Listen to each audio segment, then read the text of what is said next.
back to Sage and Stone Homestead. My name is Heather. You can probably hear I've got a little bit of a cold going on during my break. Of course, I got a cold.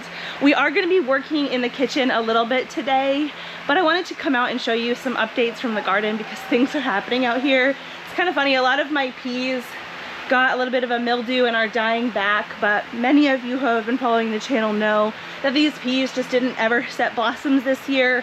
I suspect that I have too high nitrogen in these beds, which does not surprise me, but I wanted to show you. There are a couple little blooms. These are gorgeous. These little purple pea flowers. The pods, this is the King Tut purple hull pea. The pods themselves are also purple, but for some reason I didn't expect to see purple flowers. They're really pretty. There's not very many of them. Aren't those beautiful? I don't think I'm gonna allow these plants to set fruit. I mean, they're not doing well, so it's not gonna be worth babying them along, but I may replant some seeds in here. However, we are going to have some pretty cold temps coming up. Right now, it's 60 degrees outside. I'm filming this on December 30th, which it just blows my mind how warm it is, but we're supposed to be getting quite a lot of snow coming up and some really cold temps, so I don't know. Germination isn't that great even for cold loving things when the temperatures are super low, so I don't think I'm gonna worry about it. However, this is really what I wanted to update you on. Look at the broccoli. I have harvested quite a few heads and actually took out this whole plant. We did eat some of the leaves, but looky there. Beautiful large heads. This is everything I hoped for out of the greenhouse this year. So we will be making another harvest sometime soon, but probably not today. As I mentioned, I've got an inside project for today. Okie dokie, so our indoor project today is making quite a few pumpkin pies. At our local store, they have this stack of, I think it's 12 graham cracker pie crusts for $2.99, and I decided to pick it up because I figured it would be a good way to preserve some of the pumpkin that we grew this year, as well as some of our eggs and some of our milk. I am going to be freezing most of these. Now I know that graham cracker pie crust is not like the traditional crust for a pumpkin pie, but it's what they had and it doesn't sound like it will be too bad. They are good and squishy, and I need to like get the volume of the innards here because however much pumpkin we have will determine how many pies I'm able to make. These here are Dutch fork pie pumpkins, and the flesh is very dark, and I think it's, you know, because of the sugars that are in it, and it's also very, very sweet. Sweeter than any pumpkin variety that I have grown in the past. Now granted, this is the first time I've tried to grow a pie pumpkin. That's kind of what they're known for. Super delicious. I've had people ask me if I'm going to be selling the seed for the pumpkins that we grew this year, and not this year, but I will link the seed company where I bought this seed. It was called So True Seeds out of, I think it's either North or South Carolina. They were out, but they're expected to have more stock coming in soon.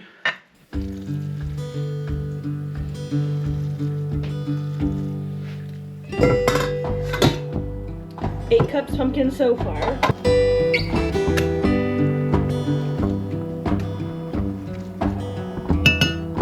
So it looks like we should be able to make about 10 pies, which is great. 13 cups of pumpkin. Now the pumpkin, from me roasting it at home, is gonna have more liquid in it than like a canned pumpkin from the grocery store. I'm gonna drain what I can just to make it as similar as possible, because I know that's what the recipe is based off of, is, you know, conventional canned pumpkin from the store. I know I've seen people hang pumpkin from like a cheesecloth or something, or within a cheesecloth, in order to drain it. That's very effective, especially when pumpkin has been previously frozen. It tends to really release a lot of liquid, but I'm going to choose to be okay with the way it is right now. My mixing bowl isn't going to be big enough to mix all 10 pies at once, so I'm going to take half out and we're going to split it up. So 6.5 cups of pumpkin. Now the recipe that I'm using is out of my vintage Betty Crocker cookbook. There's 2 different recipes, one for an 8-inch pie crust and one for a 9-inch pie crust. So I think I'm gonna go with the 9-inch recipe so that if I have some extra filling, maybe I'll be able to fill up the other 2 crusts and make the full 12. Total of 10 eggs going in. 3 3/4 cup sugar, 2.5 teaspoons of salt, 5 teaspoons of cinnamon. I'm just doing rounded teaspoons because we like cinnamon. 2.5 teaspoons of ginger, ground ginger, and 1 1/3 teaspoon of clove. Now the next ingredient is evaporated milk. I don't have evaporated milk, which is milk that's been kind of condensed down on the stovetop. I do have regular milk. This calls for 1 2/3 cup evaporated milk per pie. And because I'm not using evaporated milk, and because my pumpkin is a little bit watery, I am gonna do just 1 cup of milk per pie and see how it comes together. I can always add more. It's gonna be a lot harder to take milk out. So this is why I need goats in milk all the time, and this is why I need chickens laying all the time, because this is the time of year where a lot of baking happens. These are very solid, necessary baking ingredients. 5 cups of milk. Yeah, that's about as much as my bowl can handle. Gonna go slow so we don't slosh it out. You know, now that I have that started, I'm kind of wondering, because my pumpkin is freshly roasted and not pureed by a machine, if it would be advantageous for me to use my immersion blender for this step. I think so, because some of my pumpkin is still a little bit stringy, because that's how it comes off the pumpkin.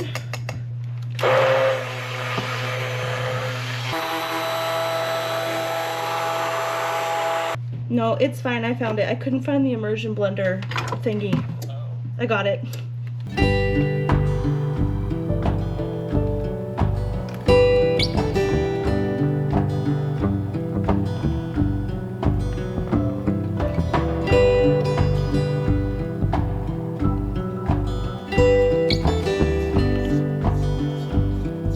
So it will do 6 pies per recipe. So I'm gonna go ahead and do that again and put them all in the oven at once. I think I can.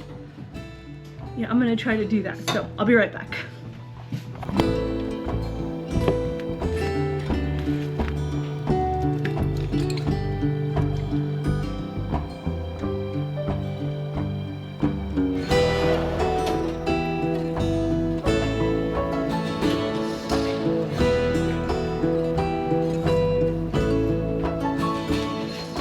I'm shaking. That was nerve-wracking. So obviously I've let all the heat out of my oven. But we need to be at 425 for 15 minutes, then reduce the temperature to 350 and cook it for an additional 35 to 45 minutes. That's why I wanted to kind of get them all in there at once, because it is a sort of lengthy process.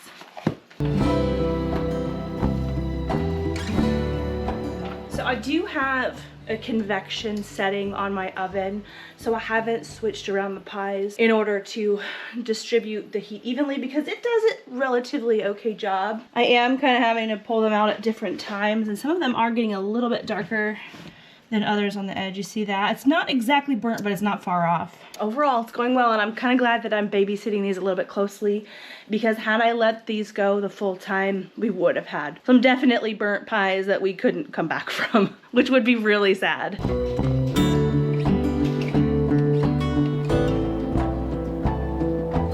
12 pies done. That is so cool. I probably don't make this many pies in a year, so this is really great. What I'm gonna do with most of these, I'm gonna keep 2 out. We're gonna eat those over the next week or so. Probably it's only gonna take 2 or 3 days to eat them down, but then the rest I'm gonna vacuum seal and stick in the freezer. When we have an abundance of eggs in springtime, this is essentially what I do to make quiches. I get a whole bunch of pie crusts, make a whole bunch of bulk quiche, and then let them cool, vacuum seal them, and they are awesome, thawed out and reheated in the oven. So that's the plan with these. These would probably be even good cold. Quiche, not so much. At least I'm not a fan of cold quiche, but cold pumpkin pie I could get down with. And now we've got a lot, and this was only 1 pumpkin. It was 1 pumpkin, but it was also 20 eggs and 10 cups of milk. So lots of our farm went into these, even though it's store-bought pie crust.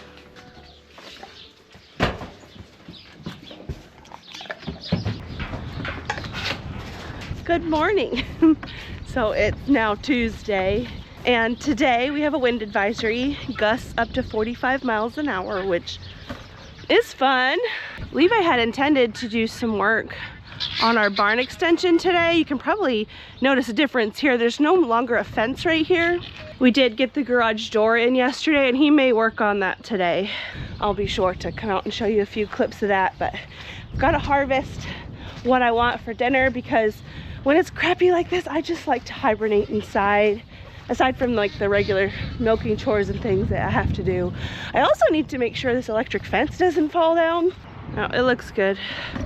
Our land is so squishy and saturated that the intense winds can push over the poles. We've had that happen before.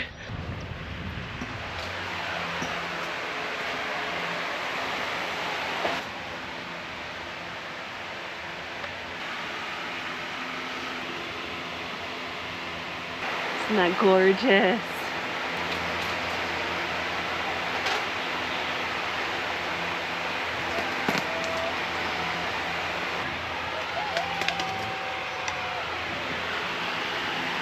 Good morning. It is January 1st. Yesterday was way too windy to work on the barn at all. We did make a lovely broccoli salad with some roast goat yesterday. I'll put a picture in here.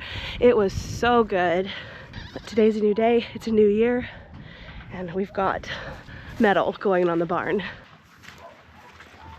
Hello. Hello. How's it going?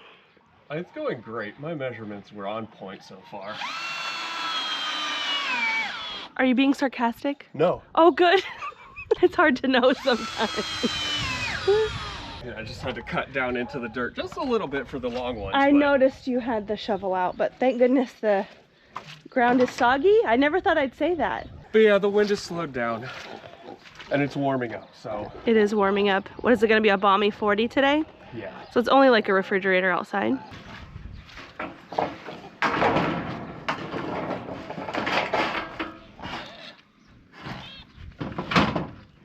Ta-da.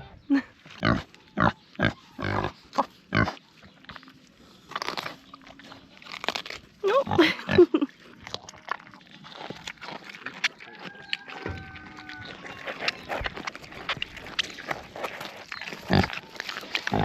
I'm almost to the end of these volunteer zucchini that we got out of what was the pumpkin patch this year. This is now a pig pan again this year. And I've had some questions about, hey Heather, when are you gonna let Chloe out? When are you gonna let her be with the goats? At the moment, she's surrounded on 4 sides by goats. And for right now, because we're just now starting to enter the cold part of the year, I really want her to have uninterrupted access. Like, she doesn't have to fight with goats for her cozy bed in the barn. It won't be long before we get friends for her because this is our pig year. We raise pigs for meat every other year. Chloe is not a meat pig, she's a pet pig. And then every other year, in the years that we don't raise pigs for meat, this is going to be a garden space. This past year we grew tons and tons of pumpkins in here. The pigs do a really good job preparing this space for growing things like that. And so I'm hoping that by March, it kind of depends on the locals and when they have their pigs farrowing, but we'll be getting some 8-week-old feeder pigs here pretty soon, and she'll have some friends actually in here with her, but she does have friends all around her, and so she's been doing pretty good in here. The farm that she was at, that we got her from, had her as a sole pig, so this is something that she's pretty used to.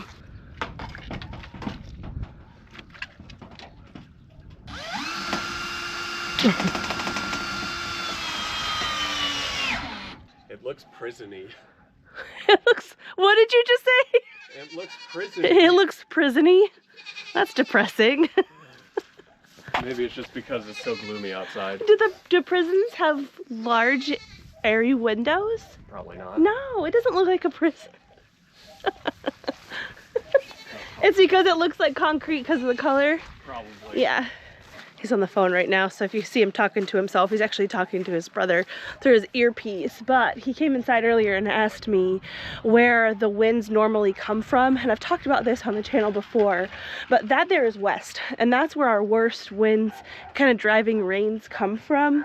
And so when he put up the metal, he organized it or overlapped it so that there wouldn't be any gaps where like a lot of wind or weather could get in. This here, that's the east way.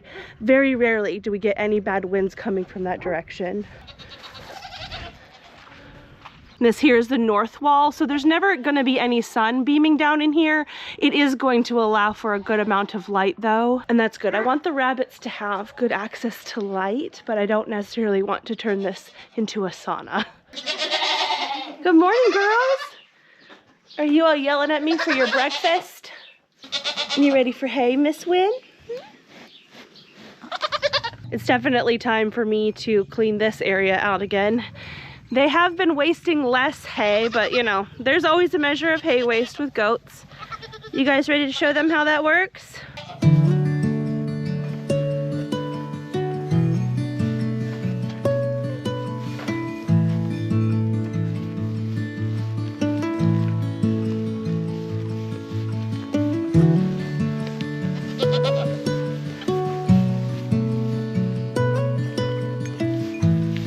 Got some first freshener udders. Yeah, we're looking at you. It's gonna be a little hard to see Fury's udder in there. So cute. And today is January 1st, and our first due date for the goats is exactly a month away. Tori, right here. She's due February 1st. Now, that's her Nigerian due date. She is a mini La Mancha, but she's mostly Nigerian. I think she's over 70% Nigerian dwarf. Now, I haven't noticed her cycle all year round like Nigerian dwarfs do. It's called polyestrus. Most standard goats will cycle just seasonally, a lot like deer do, and that's what I think Tori does. So she might actually deliver later on in February, but I want to be ready by February 1st just in case she does happen to go only 145 days like a lot of Nigerian dwarves do. Standard goats usually go about 155 days. But yeah, within the first week of February, most of the goats are due. I have 10 goats bred and 8 of them are due that first week. It's gonna be a little bit crazy. You getting left out? Do you want me to feed in the barn too? This does sometimes happen. So I like to have more than one place to feed, because sometimes they bully some other goats out. Margie actually got sick. It was right around Christmas. I can't remember if it was before or after Christmas, but it was when I switched our hay from an alfalfa orchard mix just to an orchard grass mix. I still do feed alfalfa pellets, but Margie was protesting the change in hay. Even though this is good quality hay, she wanted the alfalfa and she just didn't eat. And that's not a good thing. I currently am milking Margie, and so I'm bringing her up on the stand, and she does get grain on the stand, but if you've got an empty rumen and a bunch of grain going in, that can be a recipe for disaster. And she got a little bit of an acid rumen, which thankfully was corrected with some baking soda and finally relenting and eating some hay. Now y'all came in here because this is better, huh? You guys are silly.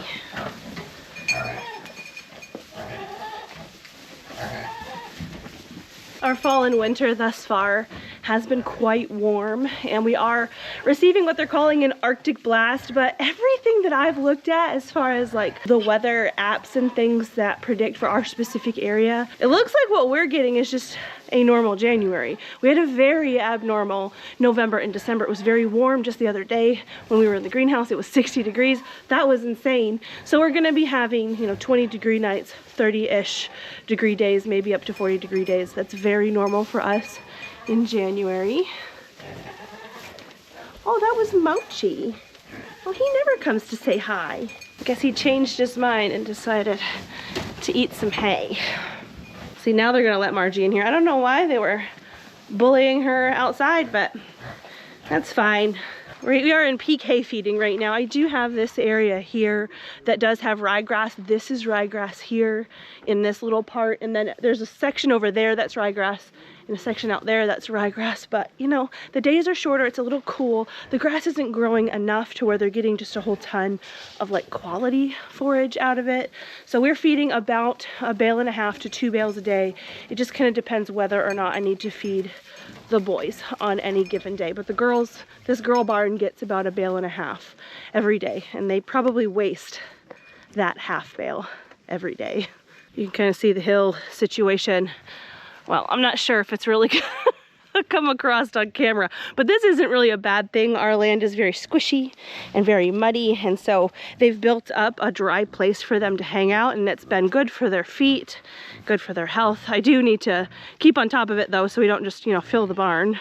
The good thing is that I have had plenty of need for spent hay like this. This past year we were filling a ton of raised beds, and I needed that as far as our organic matter to help fill the beds. We have this space here now that is muddy and mucky. There's actually a big hole right there that's full of water. And so the first thing I'll probably do with that hay is genuinely just move it over here, because it's free. We will probably get maybe some gravel, maybe some mulch, something to go on top of it. We'll pack things just to kind of elevate the floor in here.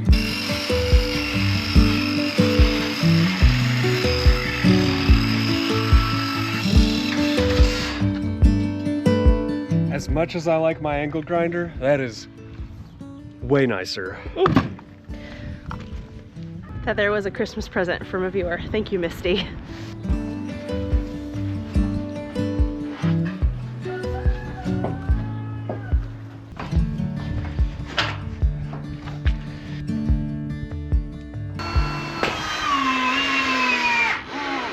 So what do you think? Does Mommy's barn look like a prison? Yeah. It does. It looks like a jail. Honestly, I didn't think it looked like a prison until I found that stock photo of a prison that looks like exactly like that. Oh no. So what do you think? Does it look like a prison so far? He's got all the walls up at this point.